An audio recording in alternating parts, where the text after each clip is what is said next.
ഒറ്റയാൻ അഞ്ചാം ഭാഗം.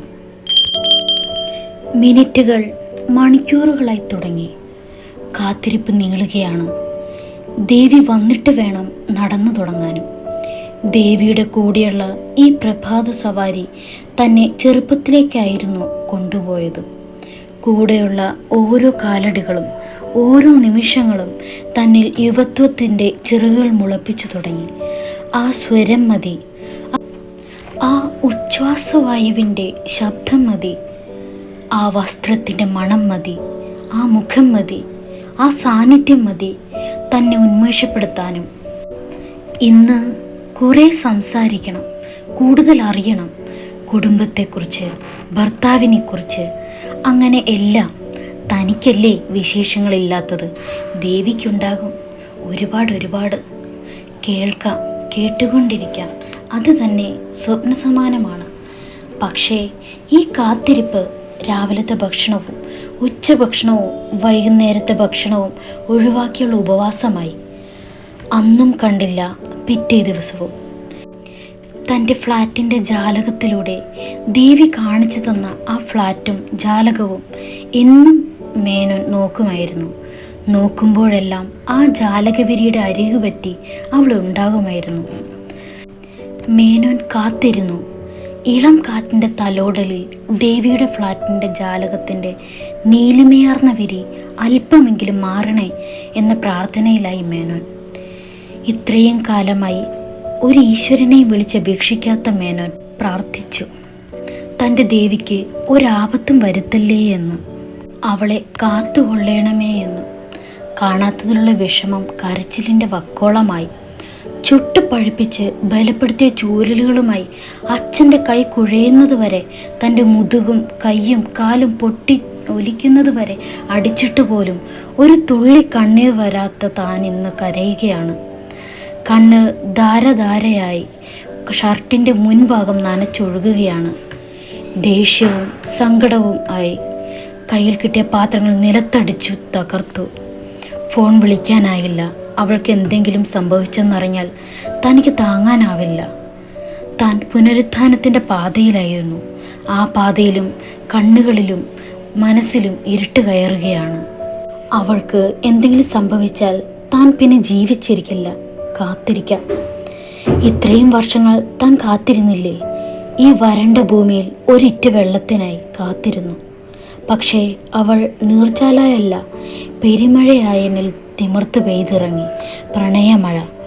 അതിൽ എല്ലാ വരൾച്ചയും നനഞ്ഞു കുതിർന്നു. വൃക്ഷലതാദികൾ എങ്ങും പൂത്തുലഞ്ഞു. വസന്തത്തിൻ്റെ പൂക്കളിൽ ശലഭങ്ങളും കിളികളും കൂടുകൂട്ടി. പ്രണയത്തിൻ്റെ സുഗന്ധം എങ്ങും വീശി. പ്രണയവർണ്ണങ്ങൾ വാരിത്തൂകിയ പൂങ്കാവനമായി മേനോൻ്റെ മനസ്സും. പക്ഷേ അതെല്ലാം മങ്ങി വാടി അപ്രത്യക്ഷമായി. നിമിഷങ്ങളെ വേണ്ടി വന്നുള്ളൂ തൻ്റെ പ്രണയിനിയുടെ വിരഹത്താൽ കരഞ്ഞലയുന്ന രാപ്പാടിയുടെ നീണ്ട നിലവിളി അവിടെങ്ങും മാറ്റുലി കൊണ്ടു. മൂന്നാമത്തെ ദിവസം മേനോൻ മുറിയിൽ നിന്ന് ഇറങ്ങിയില്ല. വാതിലുകളും ജനലും തുറന്നില്ല. ഒരു ഉറച്ച തീരുമാനം. അത് സംഭവിച്ചു. മേനോൻ പഴയ മേനോനല്ല ഇപ്പോൾ. മേനോൻ്റെ ദ്രംഷ്ടങ്ങൾ ഓരോന്നായി പൊഴിഞ്ഞു തുടങ്ങി. പൂക്കളെയും ചിത്രശലഭങ്ങളെയും പക്ഷികളെയും പ്രകൃതിയെയും കുഞ്ഞുങ്ങളെയും സ്നേഹിച്ചു തുടങ്ങി. പുഞ്ചിരികളും സെക്യൂരിറ്റിയോട് പോലും ഗുഡ് മോർണിംഗ് പറഞ്ഞു തുടങ്ങി. പലരും പറഞ്ഞു, ഇയാളുടെ തലച്ചോറിലെ വല്ല സ്ക്രൂവും ഇളകിപ്പോയോ? ഈ കാലം അത്രയും പലരും വിചാരിച്ചിട്ട് നടന്നില്ല. കൊടികെട്ടിയ സൈക്കോളജിസ്റ്റുകളെയും സൈക്യാട്രികളെയും ആ സെക്രട്ടറി കൊണ്ടുവന്നിട്ട് ഈ ദുർവാസാവിൻ്റെ മനം മറിക്കാനായില്ല. ഇതെന്താണാവോ? ഫ്ലാറ്റിലെ താമസക്കാർ പരസ്പരം പറഞ്ഞു. ഇതെല്ലാം 3 പേർ വീക്ഷിച്ചുകൊണ്ടിരുന്നു. മേനോനിൽ വന്ന വേഷപ്പകർച്ചകൾ അത് സന്തോഷത്തിൻ്റെതാണ്. സുമയുടെ സഹപ്രവർത്തകനായിരുന്നു മേനോൻ സാറിൻ്റെ ഡോക്ടറും. അതുവഴിയാണ് ആ ഫ്ലാറ്റിലെ താമസത്തിനായി സരസ്വതി ദേവിയും മകൻ കണ്ണനും ഭാര്യ സുമയും മോൾ അഞ്ജനയും വന്നതും. സരസ്വതി ദേവിയുടെ ഭർത്താവ് വരുത്തിവെച്ച മെൻ്റൽ ഡിപ്രഷനിൽ നിന്നുള്ള വിടുതലിലാണ് ഈ ഫ്ലാറ്റിലേക്കുള്ള താമസവും. ആ സിറ്റിയിൽ തന്നെ വലിയ വീടും സൗകര്യങ്ങളും ഉണ്ടായിട്ടും ഈ ഫ്ലാറ്റ് തന്നെ കണ്ണനും സുമയും തിരഞ്ഞെടുത്തത് മേനോൻ്റെ സാന്നിധ്യത്തിന് തന്നെയായിരുന്നു. ആ സഹവാസം, ആ ദർശനങ്ങളും പരസ്പരമുള്ള കണ്ടുമുട്ടലുകളും ഒരുപക്ഷെ സാരമായ മാറ്റമുണ്ടായെങ്കിലോ? ഗോവിന്ദമേനോൻ്റെ ഡോക്ടർ നമ്പൂതിരിയാണ് സുമയോട് ഈ സജഷൻ പറഞ്ഞതും. 3 ഡോക്ടേഴ്സിനും അറിയാം ഇതൊരു കൈവിട്ട കളിയാണെന്ന്. ഗോവിന്ദമേനോനെ പറ്റി സരസ്വതി ദേവിയുടെ മക്കൾക്കും അറിയാം, നമ്പൂതിരി ഡോക്ടർക്കും അറിയാം. എന്താകും മേനോനെന്നും സരസ്വതിക്കെന്നും ഒരു ഉറപ്പുമില്ല. ഒരു ഞാണിന്മേൽ കളി, പെട്ടാൽ പെട്ടു, അല്ലെങ്കിൽ രക്ഷപ്പെടും രണ്ടുപേരും. തങ്ങളുടെ പരീക്ഷണം വിജയിക്കും എന്ന 200% ഉറപ്പാണ് സുമ കൊടുത്തതും. കുറച്ചു ദിവസം ആ ഫ്ലാറ്റ് സമുച്ചയത്തിലെ ലില്ലി ഫ്ലാറ്റുകളിലെ ഒരു സ്നേഹിതൻ്റെ ഫ്ലാറ്റിൽ രാവിലെ സരസ്വതി ദേവിയെ കണ്ണൻ ഹോസ്പിറ്റലിൽ പോകുന്ന വഴി കൊണ്ടുവരും. വൈകുന്നേരം സുമയും മോളെയും അമ്മയെയും കൂടി തിരികെ കൊണ്ടുപോരും. ശരിയായ തീരുമാനത്തിലെത്തുന്നതുവരെ താൽക്കാലികമായി ഒരു ഏർപ്പാടായിരുന്നു. അമ്മയ്ക്ക് ഏതെങ്കിലും തരത്തിലുള്ള വ്യത്യാസം അനുഭവപ്പെടുകയാണെങ്കിൽ അവിടുത്തെ ഒരു ഫ്ലാറ്റ് വാടകയ്ക്കെടുക്കാമെന്നാണ് കണ്ണനും സുമയും കരുതിയതും.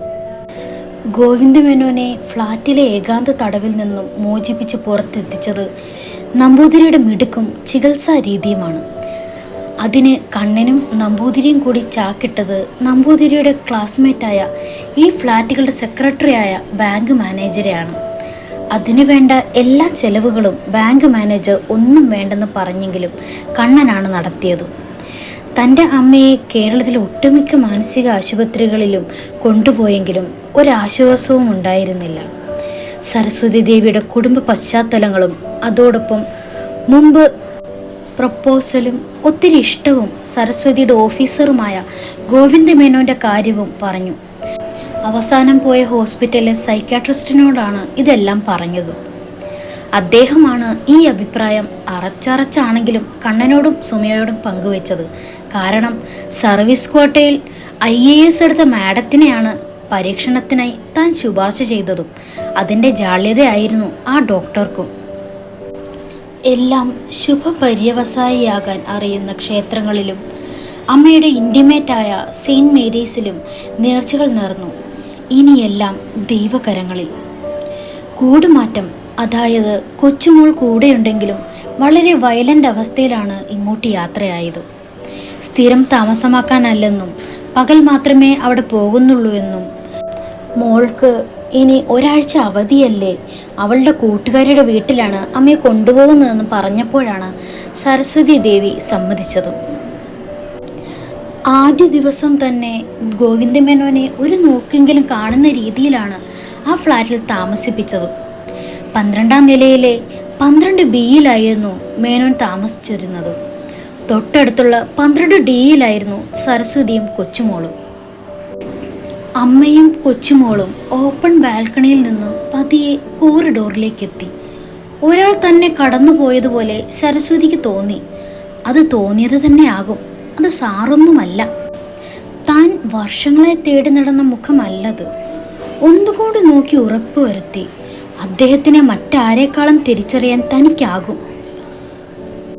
ഇവിടെ എങ്ങനെ വരാനാണ്? നാട്ടിലെ ഏക്കർ കണക്കിന് സ്ഥലങ്ങളും 4 കെട്ടും ഉപേക്ഷിച്ച് എന്തിനാരും തുണയില്ലാത്ത ഈ നഗരത്തിൽ വരണം? സാറിൻ്റെ ചിന്തകൾ ഒരു കുള്ളിയാനെ പോലെ സരസ്വതിയുടെ മനസ്സിലൂടെ കടന്നുപോയി. അത് മേനോൻ സാർ തന്നെയാണോ?